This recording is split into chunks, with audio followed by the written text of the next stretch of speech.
Thank you so much, everyone, for being with us today. We're going to begin today with a few different things. First of all, we'll be recording the service. It'll be on YouTube, so if you prefer not to have your image on YouTube that way, please do keep your camera off. But at different times, we'll be asking you to turn your microphone on and be able to respond. So just keep an eye out for that. And we'll begin with lighting our chalice and our Black Lives Matter candle.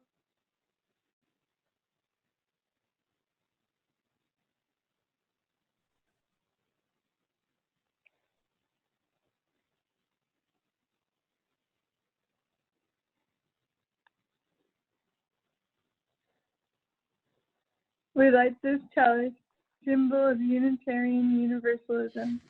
May it remind us of the divine spark in all creation, the power of love to heal what is broken, and to be grateful for life's blessings each day. We light our Black Lives Matter candle. We light this candle in solidarity with the Black Lives Matter movement and work for the day in which Black lives are treated equitably and with justice, or with dignity and justice.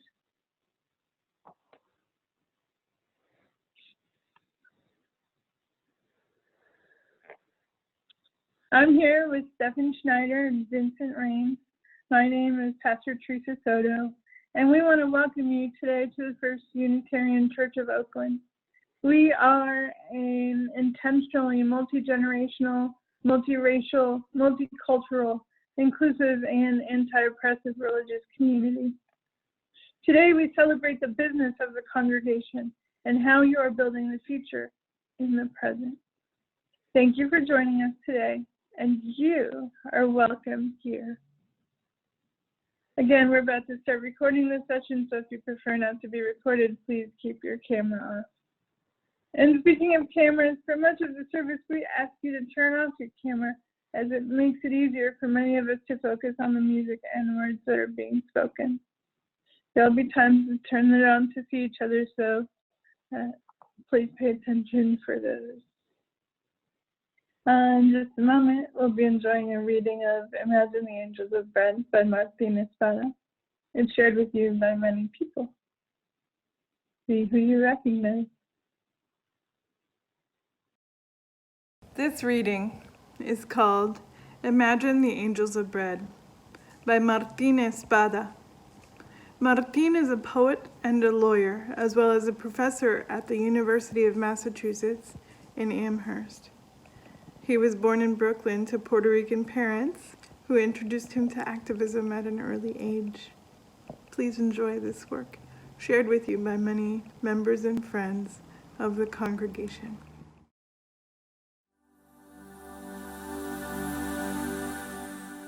This is the year that squatters evict landlords, gazing like admirals from the rail of the roof deck, of levitating hands in praise, of steam in the shower. This is the year that multiple presidential proclamations suspended U.S. entry of foreign nationals more effectively than any wall, and when expedited removal ensured no judge, no due process. This is the year of Stephen Miller.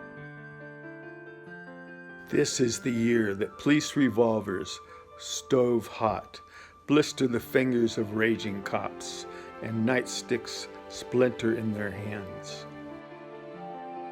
This is the year that dark-skinned men, lynched a century ago, returned to sip coffee quietly with the apologizing descendants of their executioners. This is the year that those who swim the borders under tow and shiver in boxcars are greeted with trumpets and drums at the first railroad crossing on the other side.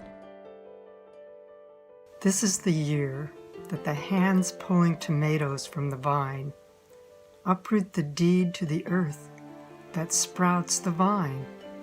The hands canning tomatoes are named in the will that owns the bedlam of the cannery.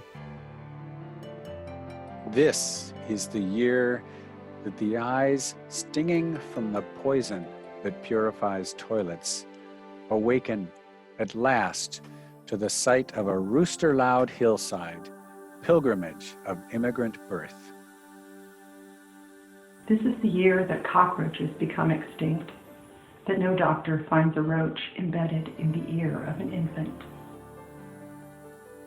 This is the year that the food stamps of adolescent mothers are auctioned like gold doubloons, and no coin is given to buy machetes for the next bouquet of severed heads in coffee plantation country. If the abolition of slave manacles began as a vision of hands without manacles, then this is the year. If the shutdown of extermination camps began as imagination of a land without barbed wire or the crematorium, then this is the year. If every rebellion begins with the idea that conquerors on horseback are not many-legged gods, that they too drown if plunged in the river, then this is the year. So may every humiliated mouth, teeth like desecrated headstones, fill with the angels of bread.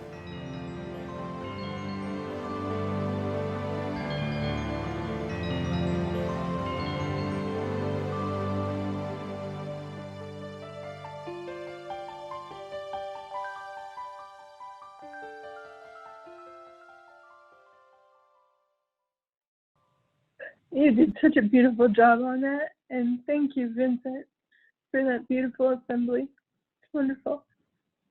So normally during this time we do some connecting and reflecting. We're going to have to pack a few things in, so I need you to follow along. Are you ready for that?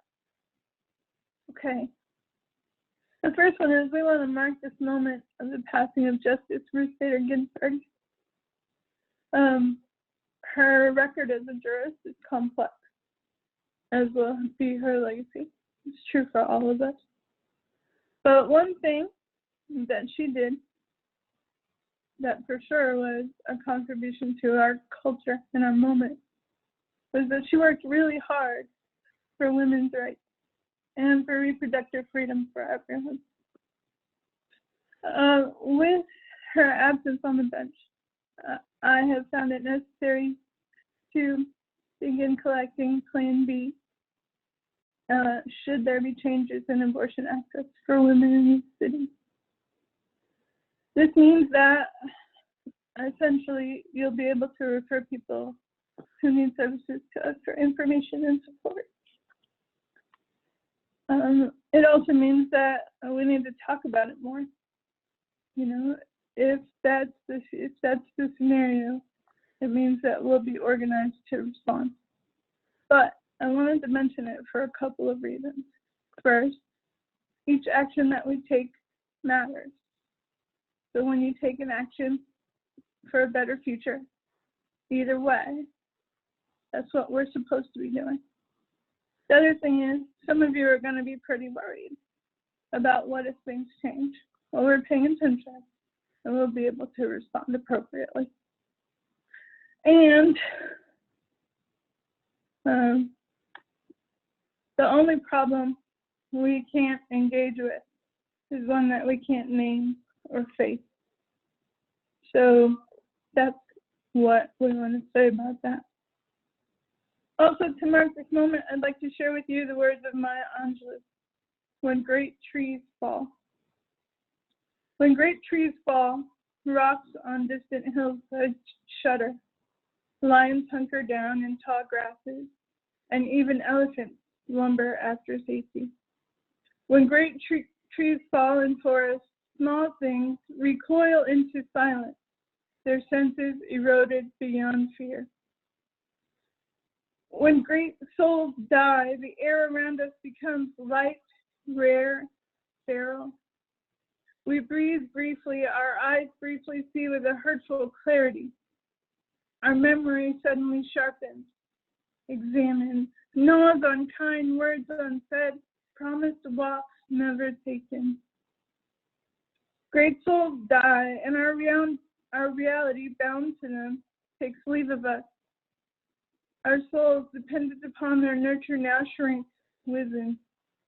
Our minds, swarmed and informed by their radiance, fall away. We are not so much maddened as reduced to the unutterable ignorance of dark, cold caves. And when great souls die, after a period, peace blooms, slowly and always, irregularly. Spaces fill with a kind of soothing electric vibration. Our senses restored, never to be the same, whisper to us, they existed.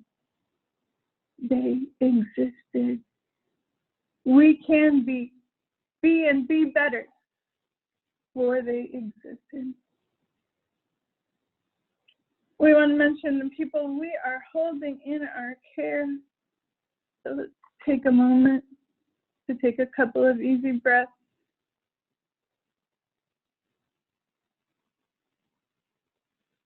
We're thinking of Yogi Hatter today as she continues with her challenge. The people around her, we are holding them in care for support and encouragement. We hold the people in gratitude who are showing up for Gogi and his family. And we pray for Kieran, hold him in our care as he faces cancer and works hard at it. Pray that you'd be with Kieran and Jeannie, God, that we would show up in that space. Also, we're thinking of Linda Wilson today, who had a stroke this week. And so if you reach out to her family with a card or a call, that will be welcome. What else are you holding in your heart today? Feel free to unmute your microphone and give a word or two to describe it. Judy Linsenberg, who's dealing with some kind of a gallbladder issue. My cousin Tom Kilkelly, who just started treatment for 4th stage esophageal cancer. Toby and Bob, who are dealing with Alzheimer's. Who's showing up in DC for everyone.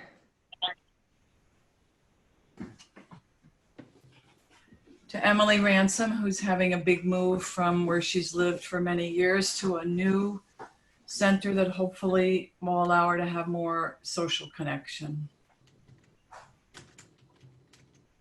Thank you. Good news. There are several things in the chat. The camps at Vulnerable Pines under threat from the El Dorado fire. Julie Bader at the offsite.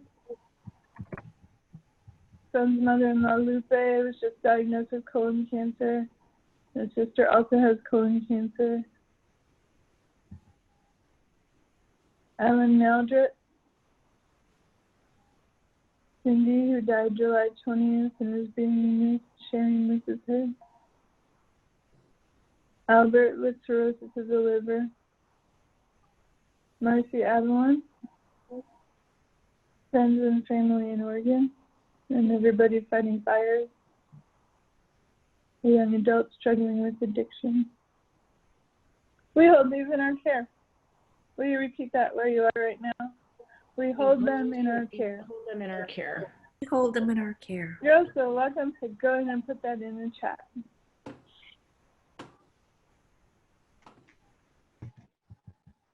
Great. Thank you.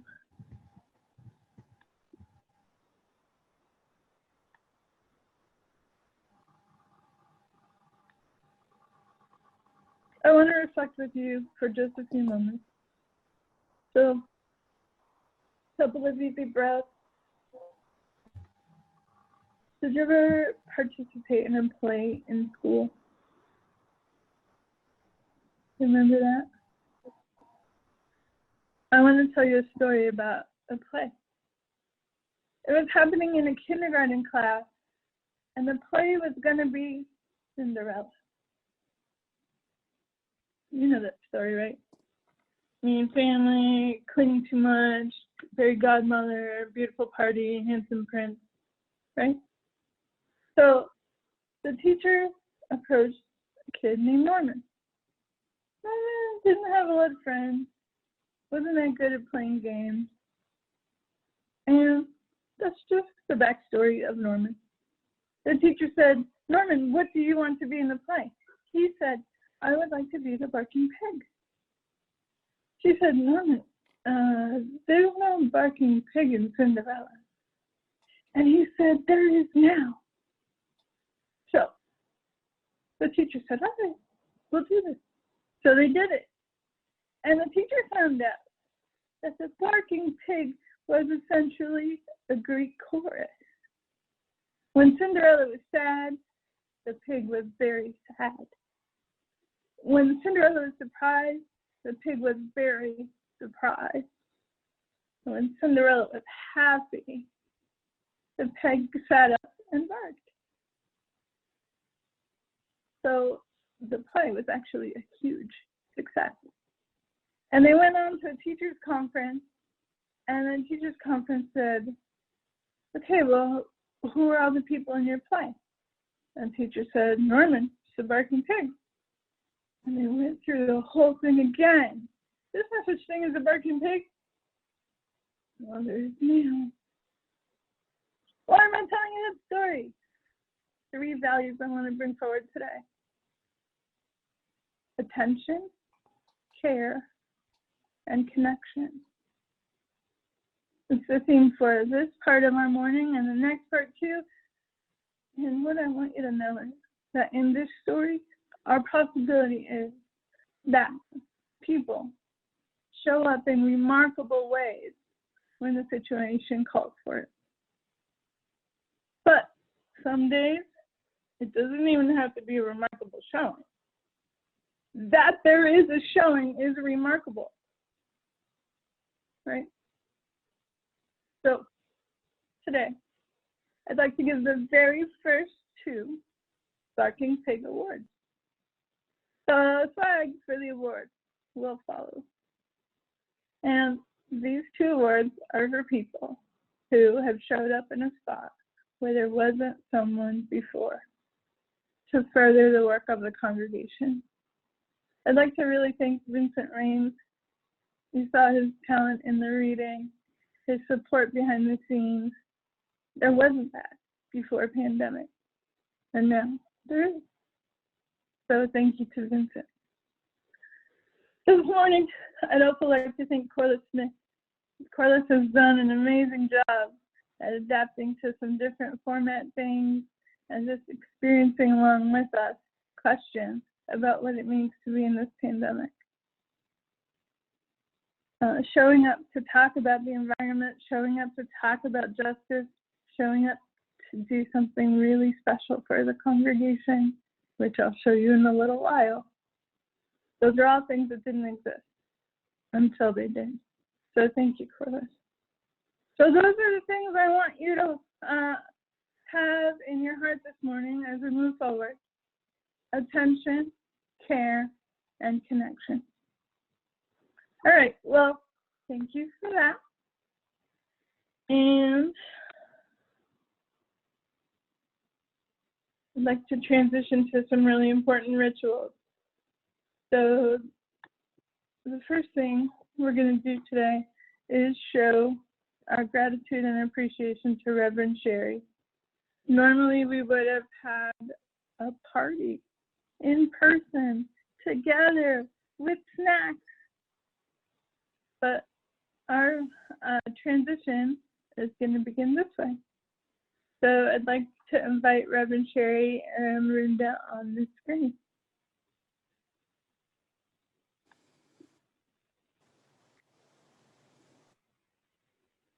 Good morning. Good morning. We love How you. are you both? Very well, thank you. Doing well. Great to be with you. Great. So thank you for being here. Our church family is constantly changing, and it is important and right that we recognize these kinds of passage of endings and beginnings. Thus it is with Reverend Sherry and the next movement in her life as core faculty at Star King School for the Ministry. As we take time to recognize her ministry and her contribution to the congregation, your line, congregation, is going to be, "We are grateful." Go ahead and unmute yourself and let me hear you say that one. We are grateful. We are grateful. We are grateful. Okay. You sure do sound grateful. 5 years ago, Reverend Sherry began serving with the First Unitarian Church of Oakland. This included centering joy and experiences of learning for students of every age. For this, you go. We are grateful. Good job. We are I'll just grateful. point to you again when it's your turn. Through Child's Camp, Reverend Sherry, along with her co-conspirator Lila Ibrahim, taught students about the possibilities of doing things that really matter, including fun along the way. She taught students about UU history and theology, systemic racism and how to resist it, and enjoying and belonging in nature and with their religious community. For this, We are grateful. Perfect. Congregation, will you offer your love and farewell to Reverend Sherry as she embraces the next stage of her mission? If you do, please respond. Hail, love, and farewell. Are you ready for that line? Hail, love, farewell. farewell. Reverend Sherry, do you offer your hair, love, and farewell to the congregation? I do. Reverend Sherry, your ministry with this congregation has been transformative, enlivening, and nurturing. Congregation, are you ready? For this, we are grateful. Super grateful. Super grateful. Super grateful. Very best wishes and support to the religious educator to follow and the ministry that will unfold. Yes, I do. Do you release the congregation from relying on you and turning to you? Yes, I do. Oh, shucks. Congregation, do you release Reverend Sherry to embrace the path that calls her? If so, please say, "We do." We do. We do. We do. Reluctantly, but we do. We offer Reverend Sherry a gift, a symbol of our unreserved support of her ministry and of our blessing and care as she goes forward. The stole is a powerful symbol of ordination and dedication of Reverend Sherry's life to ministry. Brenda Bartley, Congregational President, will present this gift. Reverend Sherry, we offer you this gift with our great gratitude and with our enthusiasm for your future. This beautiful work was made by Corliss Smith. Oh, beautiful. Nice. Fabulous, Corliss. Oh my goodness. Yeah, Oh. the windows from Hamilton Hall. Thank you. This Oh, hug thank you. for all of us. We're really glad Hugging you could for be all with of us. us. Yeah, that's great. I have been truly blessed by this opportunity to serve as one of your ministers. I will cherish this experience for the rest of my life. I release our relationship as minister and congregation with abiding faith and deep trust in the bright future of this courageous religious community.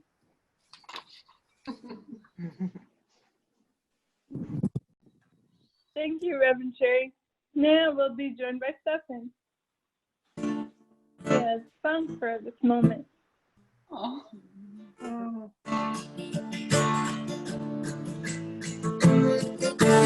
Ain't no sunshine when she's Gone.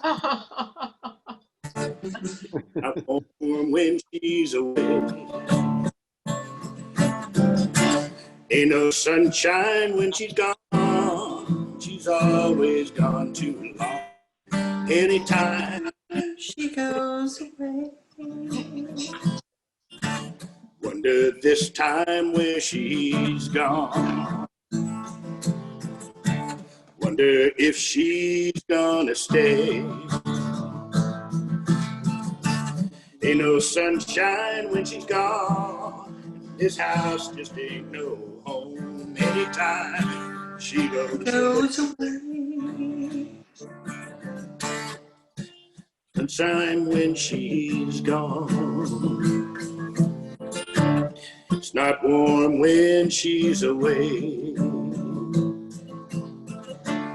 Ain't no sunshine when she's gone. She's always gone too long. Anytime she goes away.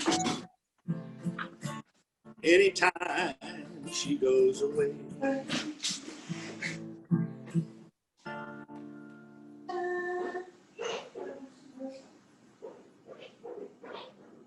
Thank you so much, Stephen. I really appreciate the willingness and creativity to have that song this morning. I'd like to go on and take the great privilege and blessing to introduce to you our next religious educator. Many people who discover Unitarian Universalism say that they came first so that their children could have a religious, but not an indoctrinated education. As students grow and discover our religious roots, families, friends, teachers will also be on a journey. We are especially blessed and grateful to have Alex Tater-Winnett serving with us as our interim religious educator this year. Alex joined the congregation with his family in 2010. He graduated with a Master of Divinity from Pacific School of Religion this past May and returns to serve us in a time when all of our skills are needed. This morning, we enter into covenant with Alex as a congregation. By covenant, we mean the set of promises that we agree to keep and to return to as our foundation.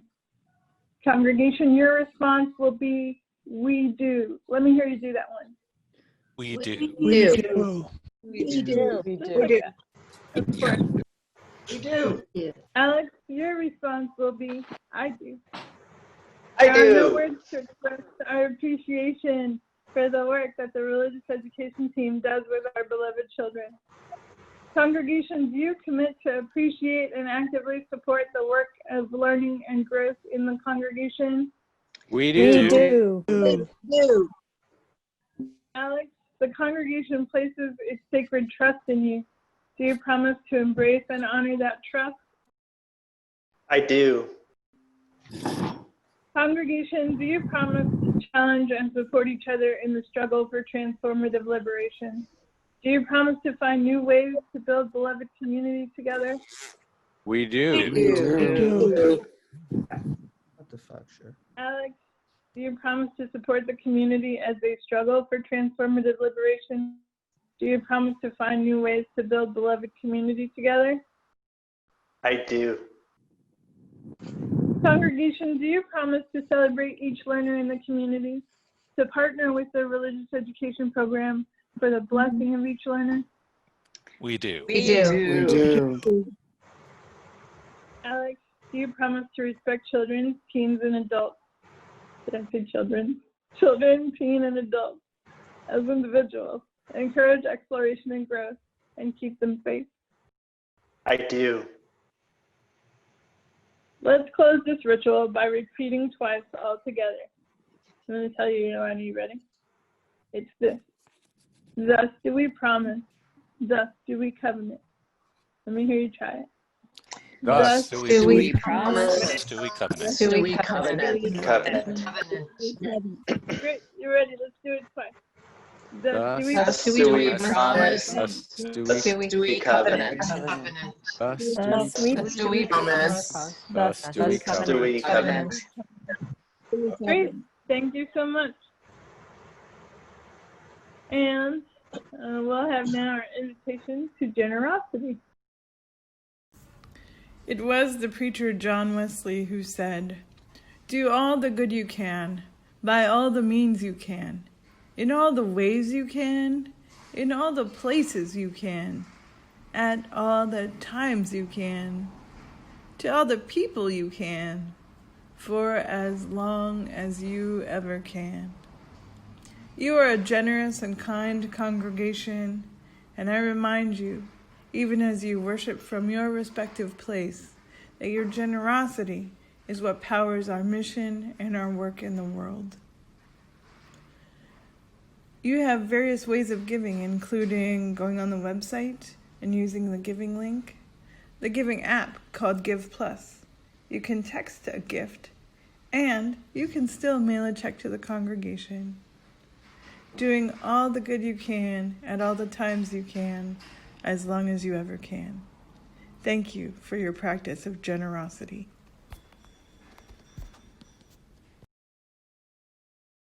We're going to close today singing Spirit of Life. Thank you to Stephen for this one.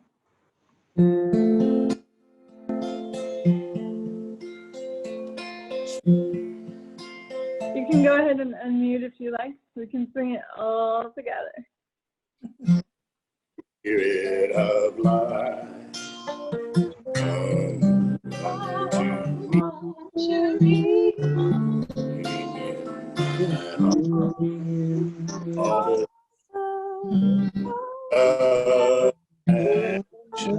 roll in the wind, rising in the sea,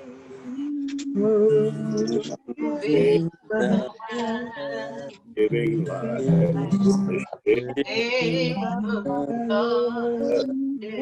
through oh me, we shall be Spirit of life, to be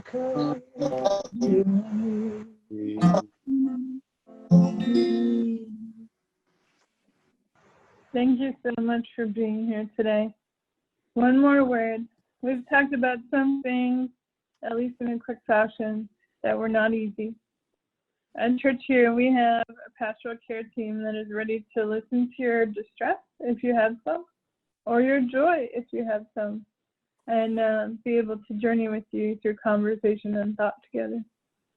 That you can reach them at pastoralcare@uuoakland.org. That's pastoralcare@uuoakland.org. And if you find yourself needing additional support in between times, there are some people who will talk with you.